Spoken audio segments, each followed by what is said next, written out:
உழுதுண்டு வாழ்வாரே வாழ்வர் மற்றெல்லாம் தொழுதுண்டு பின் செல்பவர் என்ற தமிழ்மறை உழவர்களின் உயர்வையும் சிறப்பையும் எடுத்துரைக்கிறது. அப்படி உழுதுண்டு வாழும் பழுதற்ற உழவர்களின் உழைப்புத் திருநாளிலே தமிழர் திருநாளாம் தைத்திங்கள் முதல் நாளான பொங்கல் திருநாள். பொங்கல் பண்டிகையானது வேளாண்மையை அடிப்படையாக கொண்ட நாளாகும்.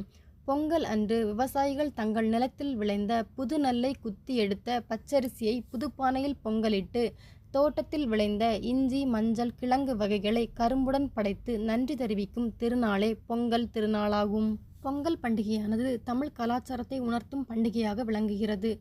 சூரியனாக கருதப்படும் இறைவனுக்கு நன்றி கூறும் வகையில் இந்த பொங்கல் பண்டிகை தமிழர்களால் சிறப்பாக கொண்டாடப்படுகிறது. பொங்கல் பண்டிகையானது உழவர் திருநாளாக தை மாதம் முதல் நாளில் கொண்டாடப்படுகிறது. தை பிறந்தால் வழி பிறக்கும் என்பார்கள். தமிழ் மாதத்திலே மிக சிறப்பு வாய்ந்த மாதமாக விளங்குகிறது தை மாதம். தமிழர் திருநாளான தைப்பொங்கலை அறுவடை திருநாளாக கூறுகின்றனர்.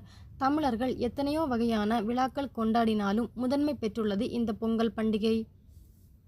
பொங்கல் என்று அழைக்கப்படும் இந்நாளில் பெரியவர்கள் முதல் சிறியவர்கள் வரை அனைவரும் விடியற்காலையில் எழுந்து நீராடி புத்தாடைகள் அணிந்து பொங்கல் வைத்து மகிழ்வது வழக்கம்.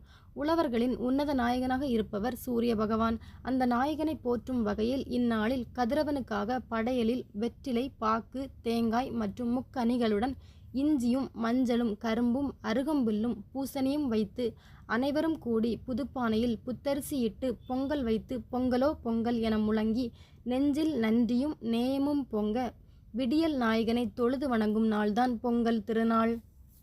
பொங்கல் அன்று அனைவரும் பொங்கல் வைத்து சூரிய வழிபாடு செய்தால் நீண்ட ஆயுளும் ஆரோக்கியமும் கிடைக்கும் என்பது ஐதீகம்.